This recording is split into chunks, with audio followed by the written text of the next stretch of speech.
So welcome back friends, আবার আপনাদের স্বাগত আনবক্সিং অপারেশনের একটি নতুন ভিডিওতে। আজকে আমরা আলোচনা করব স্যামসাং গ্যালাক্সি M2, যেটা একটি নতুন ফোন লঞ্চ করেছে স্যামসাং এর তরফ থেকে মিড রেঞ্জের। এটার স্পেক্স নিয়ে অবশ্যই আলোচনা করব এবং আপনাদের জানাবো কি আপনার কি 5G ফোন কেনা উচিত এই সময়, না কয়েকদিন পরে কিনলে আপনাদের হবে।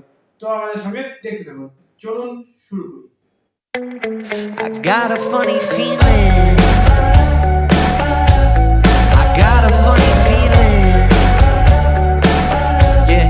তো ফ্রেন্ডস, যেটা আপনাদের বলছিলাম যে স্যামসাং M42 5G, সেই ফোনটা যদি আপনি স্পেক্স চিন্তা করেন তাহলে এটা আপনি হচ্ছে 6.6 ইঞ্চি HD+ display, 40MP main camera, 4 থেকে 8 জিবি আপনি র‍্যাম পাবেন, স্ন্যাপড্রাগন 750G যেটা খুব একটা ভালো প্রসেসর, এবং 5000 mAh ব্যাটারি।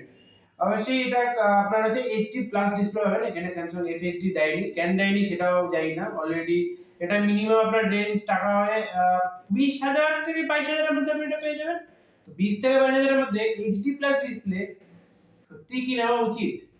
এদের ছাড়েন, স্যামসাং এর একটু দাম বেশি নেয়।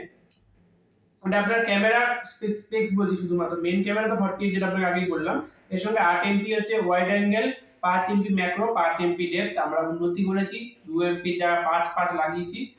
আর হচ্ছে আপনি 4K তে এটাতে হচ্ছে 30 fps অবধি ভিডিও রেকর্ড করতে পারবেন, 180p তে 30 fps, এবং হচ্ছে 720p তে 48 fps অবধি ভিডিও আপনি এটাকে ক্যাপচার করতে পারবেন। তো এটা হচ্ছে ফ্রন্ট ক্যামেরা 20 এমপি দিয়েছে, HDR ফিচারস আছে, এবং 1080 অবধি ফ্রন্ট ক্যামেরা দিয়ে আপনি এটা ভিডিও করতে পারবেন। 3.5 mm জ্যাক দিয়েছে, হেডফোন জ্যাক, যেটা একটা খুব ভালো জিনিস, আপনি এটা গান ফান শুনতে পারবেন। যদিও এখনকার দিনে হেডফোন জ্যাক বেশিরভাগ কোম্পানি উঠিয়ে ফেলছে, তাও স্যামসাং দিয়েছে, এটাও ভালো ব্যাপার। 0.69 কেজি ওয়েট এটা করেছে, এবং হচ্ছে 15 ওয়াটের ফাস্ট চার্জিং দিয়েছে। তো এবার যেটা আপনাদের প্রশ্ন ছিল, আপনাদের কি এখনই 5G ফোন কেনা উচিত?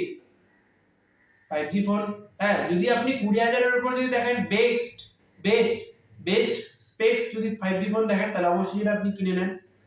যদি আপনি মনে করেন যে 20,000 এর নিচে যাবেন, তাহলে 5G পিছনে দৌড়ান না, কারণ 5G এত তাড়াতাড়ি মনে হয় না সারা অল ওভার ইন্ডিয়াতে, মানে প্যান ইন্ডিয়াতে আসবে না। খুব বেশি দিল্লি মুম্বাইতে হয়তো আসতে পারে, কিন্তু জিওর মতন যে একদিনই রাতারাতি পুরো 3G মার্কেট 4G তে শিফট হলো, যেমন করে 4G মার্কেট 5G তে শিফট হবে না।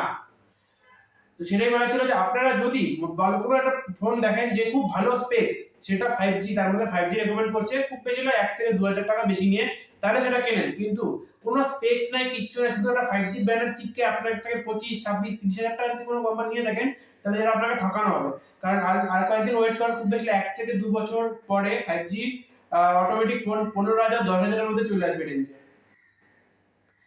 কারণ এখন অবধি 5G টাওয়ারই বসেনি, আপনি এখন 5G ফোনটা নিয়ে কি করবেন, এবং 5G টাওয়ার বসার পর সেটা কোন ব্যান্ড সাপোর্ট নেবে এবং ইন্ডিয়াতে কোন ব্যান্ড অ্যাপ্লিকেবল হবে সেটাও তো জানেন না। তো যতদিন না 5G না বের হচ্ছে, অফিশিয়াল ভাবে না বের হচ্ছে, ততদিন আপনার মানে 5G ফোন কিনতে পারেন স্পেক্স দেখে, অবশ্যই না শুধু 5G দেখে। ভিডিওটা ভালো লাগলে অবশ্যই লাইক করবেন, সাবস্ক্রাইব করবেন, এবং এটা যদি আপনি ফেসবুকে দেখে থাকেন তাহলে অবশ্যই লাইক করবেন ভিডিওটা ভালো লাগলে, আর আমাদের কমেন্টে জানাবেন যে আমরা এরকম কি নিয়ে আরো ভিডিও বানাতে চাই। তার জন্য tata, bye bye, see you.